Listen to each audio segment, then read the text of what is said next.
Next question, the value of the integral dy integral dx delta x square minus y square ln of x y. So మనకి ఇక్కడ Dirac delta function ఇచ్చారు.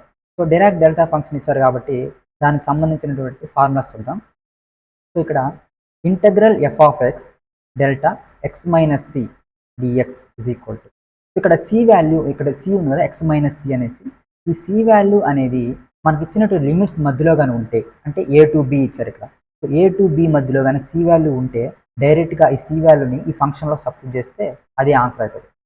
So if c is in between a to b, directly we have to substitute c value in f of x. ఒకవేళ c value అనేది a to బికి మధ్యలో లేకుండా ఉంటే అప్పుడు కళ్ళు మూసుకొని దాని ఆన్సర్ జీరో. ఆన్సర్ జీరో, ఎందుకంటే లిమిట్స్ మధ్యలో సి వాల్యూ లేదు కాబట్టి డైరెక్ట్గా మనకు ఆన్సర్ జీరో అవుతుంది. సి వాల్యూ లిమిట్స్ మధ్యలో ఉంటే డైరెక్ట్గా సి వాల్యూని ఎత్తుకొని ఎఫ్ ఆఫ్ ఎక్స్లో సబ్స్టిట్యూట్ చేస్తాం. ఒకవేళ లేకుండా ఉంటే డైరెక్ట్గా జీరో పెట్టేస్తాం. ఇంకొక formula, delta x minus a x minus b is equal to delta x minus a plus delta x minus b by a minus b mod a minus b అనమాట. So ఇప్పుడు మనకి ఇచ్చిన క్వశ్చన్ ఏంటి, delta x square minus y square. దీన్ని ఎలా రాసుకోవచ్చు, delta x minus y x plus y. ఇక్కడ a అంటే వై, బి అంటే మైనస్ వై. కాబట్టి ఈ ఫార్ములా ప్రకారం దీన్ని ఎలా రాసుకోవచ్చు, 1/2y delta x minus y plus delta x plus y. చాలామంది దీన్ని డైరెక్ట్గా ఫార్ములాగా గుర్తుపెట్టుకుంటారు. ఇది ఈ క్వశ్చన్కే కాదు, చాలా క్వశ్చన్స్లో ఇది డైరెక్ట్గా వస్తూ ఉంటుంది కాబట్టి డైరెక్ట్గా ఫార్ములాగా గుర్తుపెట్టుకోవడం best. So delta x square minus y square is equal to 1/2y delta x minus y plus delta x plus y. ఇప్పుడు మన క్వశ్చన్లోకి వస్తే మనకి ఇచ్చింది delta integral 1 to e dy integral d to 5 dy/2y. నేను డైరెక్ట్ ఈ వాల్యూని ఇక్కడ సబ్స్టిట్యూట్ చేస్తున్నాను. ఇక్కడ సబ్స్టిట్యూట్ చేస్తే dy/2y delta x minus y plus delta x plus y log x y అనమాట. ఇక్కడ బాగా గమనించండి, ఎక్స్ మైనస్ వై అంటే ఇది సి, ఇది ఈ పార్ట్కి ఇది c, c is equal to y. ఇక్కడ సి ఈజ్ ఈక్వల్ టు ఎంత, మైనస్ వై. ఇక్కడ c value minus why.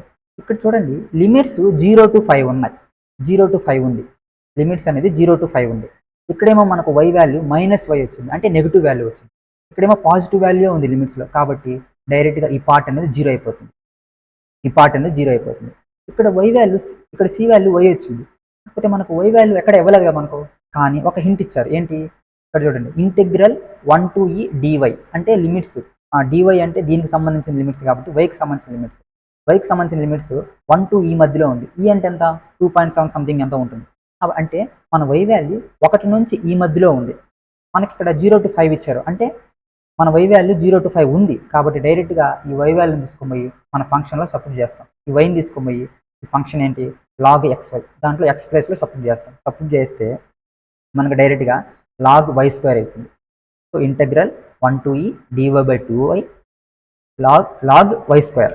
Log y స్క్వేర్ని ఎలా రాసుకోవచ్చు, 2 log వైగా రాసుకోవచ్చు. సో 2 క్యాన్సిల్ అయిపోతుంది. Integral 1 to e dy/y log y. ఇక్కడ చూడండి, తర్వాత ఈ ఫార్ములా మీకు బాగా గుర్తుంటుంది, ఇంటిగ్రేషన్లో బాగా వస్తూ ఉంటుంది formula. Integral f(n) x into first derivative of f of x dx is equal to f(n+1/n+1) అన్నమాట. ఇక్కడ f(n)x అంటే ఎంత, లాగ్ ఎక్స్, అది దాని డెరివేటివ్ ఎంత, 1/x. కాబట్టి ఈ ఫార్ములా ప్రకారం నేను ఏం రాసుకోవచ్చు అంటే లాగ్ వై స్క్వేర్ బై 2 అంటే 1+1/1+1 అంటే log y whole square by 2. Limits వచ్చేసి 1 to e, సబ్స్టిట్యూట్ చేస్తే log e whole square minus log 1 whole square by 2. So log 1 0, log e వచ్చేసి 1, సో 1/2. సో ఆన్సర్ వచ్చేసి 1/2 అనమాట. మన ఆన్సర్ వచ్చేసి ఫస్ట్ ఆప్షన్ 1/2. సో ఇదనమాట. తర్వాత నెక్స్ట్ క్వశ్చన్, ఈ క్వశ్చన్ చూడండి, a system consisting of 2 non-interacting identical spin-off particles. The special wave function for the individual particles are given by phi of x and phi of x. Let x1, x2 be denoted the positions of the particle respectively. The total wave function of the system can be అన్నారు. So ముందు ఈ question చేసే ముందు దీని background చూద్దాం. So ఇక్కడ మనకు particles ఫెర్మియాన్స్ and bosons అని 2 టైప్స్ ఉంటాయి. సో ఫెర్మియాన్స్ యొక్క స్పిన్ వచ్చేసి n(h)×2 అంటే హాఫ్ ఇంటెగ్రల్ అనమాట, అంటే 1/2, 2/2, 1/2, 3/2, 5/2 ఇలా ఉంటుంది ఫెర్మియాన్స్. బోసాన్స్ యొక్క స్పిన్ వచ్చేసి NH క్రాస్ అంటే ఇంటిగ్రల్ స్పిన్ 1 2 3 4 అలా ఉంటుంది అనమాట. సో ఫెర్మియాన్స్ అనేది it obeys the Fermi Dirac statistics. Bosons it obeys Bose Einstein statistics. తర్వాత ఫెర్మియాన్స్ యొక్క wave function, total wave function ఎలా ఉంటుందంటే యాంటీ సిమెట్రిక్ ఉంటుంది, అంటే మైనస్. యాంటీ సిమెట్రిక్ అంటే for example psi of x1 x2 is equal to ఈ వీటిని interchange చేసామనుకోండి, x1ని x2గా x2ని x1గా ఇంటర్చేంజ్ చేసామనుకో మనకు మైనస్ వస్తుంది. ఆ మైనస్ వస్తే మనకు యాంటీ సిమెట్రిక్ అనమాట. మైనస్ రాకుండా ఉంటే దాన్ని సిమెట్రిక్ అంటాం. సో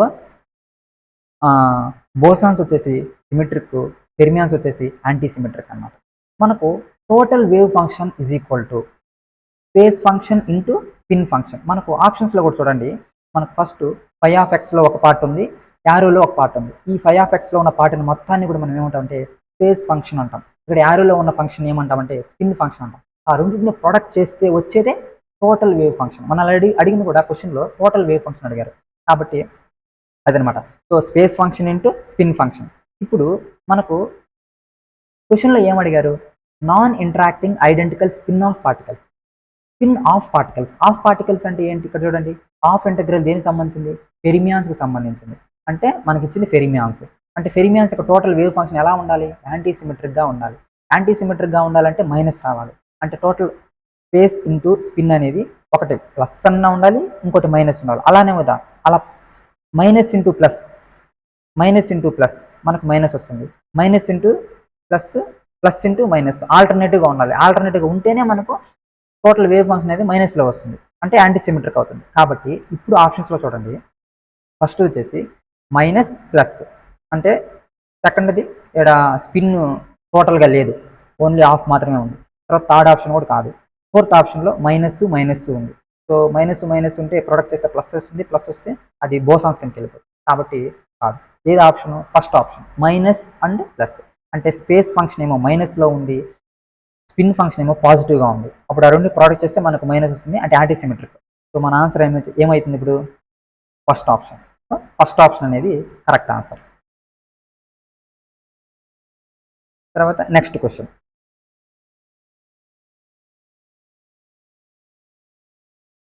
నెక్స్ట్ క్వశ్చన్ వచ్చేసి మనకు ప్రాబబిలిటీ క్వశ్చన్ అనమాట.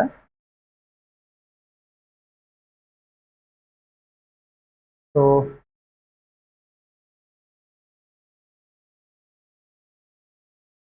ఎస్, చూడండి, spin of particle. Spin 1/2 system is prepared in the initial. ఇది ఒక వేవ్ ఫంక్షన్ ఇచ్చారు. Okay. What is the probability that the measurement of S of x yields a value of plus h×2 అని అడిగారు. ఇక్కడ మనకు probability అడిగారు. చూడండి, దీనికి ముందు ఇది ప్రాబబిలిటీ ఆఫ్ ఎస్ఎక్స్ కాబట్టి దీనికి తెలుసుకునే ముందు దీని బ్యాక్గ్రౌండ్ చూద్దాం. మనకి ఎప్పుడైనా కానీ ఒక వేవ్ ఫంక్షన్ ఇచ్చి అప్పుడు సై ఈజ్ ఈక్వల్ టు ఇట్లా మ్యాట్రిక్స్ ఫామ్లో ఇచ్చిన, అంటే ఏబి ఓన్లీ ఇచ్చిన, లేదా ఇలా సై ఈజ్ ఈక్వల్ టు A+B ఇలా ఇచ్చిన, మనకు వాటి యొక్క ప్రాబబిలిటీస్ డైరెక్ట్గా ఈ ఫార్ములాస్ అనమాట. సో ఇది probability of x up spin అయితే A+B mod square by A+B mod square plus A-B mod square. అది డౌన్ అయితే మైనస్ వస్తుంది పైన. తర్వాత ప్రాబబిలిటీ ఆఫ్ వై అప్కి, ప్రాబబిలిటీ ఆఫ్ వై డౌన్కి, ఇది ప్రాబబిలిటీ ఆఫ్ జెడ్ అప్కి, ప్రాబబిలిటీ ఆఫ్ జెడ్ డౌన్కి. సో ఇదనమాట. మనకు అప్ ఆర్ డౌన్ అని తెలుస్తుంది. మనకు అక్కడ క్వశ్చన్లోనే ఇచ్చారు ఏమనేసి, ఎస్ఎక్స్కి సంబంధించి ప్లస్ h×2 అనేసి. అంటే ప్లస్ h×2 అంటే అప్ అని, అది మైనస్ h×2 ఇస్తే డౌన్ అని. మనకి ఇచ్చిందేమో ఓన్లీ ప్లస్ h×2 కాబట్టి మనకు ఎస్ఎక్స్ అప్ స్పిన్కి ఇచ్చారన్నాడు. దానికి ఫార్ములా వచ్చేసి mod A+B square by mod A+B whole square plus A-B square అనమాట. సో ఏ అంటే అంత ఇక్కడ √3/2. ఏ అంటే √3/2. తర్వాత బి అంటే 1/2. సో దాన్ని సపోర్ట్ చేసినామంటే మనకు క్యాలిక్యులేషన్ చేస్తే డైరెక్ట్గా ఆన్సర్ వచ్చేస్తుంది. ఆన్సర్ వచ్చేసి 2 + √3/4. సో ఇక్కడ ఏంటంటే ఈ ఫార్ములాస్ని గుర్తుపెట్టుకోండి. ఇవి క్యాలిక్యులేషన్ చేయంగా మనకు వచ్చినటువంటి రిజల్ట్స్, ఆ రిజల్ట్స్ని మనం ఇక్కడ ఫార్ములాస్ గుర్తుపెట్టుకుంటాం. So up down y x y z మూడింటికి ప్రాబిలిటీస్ ఉన్నాయి. ఈ ఫార్ములాస్ గుర్తుపెట్టుకుంటే మీరు ఈ క్వశ్చనే కాదు, ఇలాంటి మోడల్లో ఏ క్వశ్చన్ వచ్చినా, అంటే ఎక్స్ కానీ ఎస్ఎక్స్కి XY XZ అప్ డౌన్ ఎలా అడిగినా కూడా మీరు చేయొచ్చు అనమాట. సో ఈ ఫార్ములాస్ని నోట్ చేసుకోండి.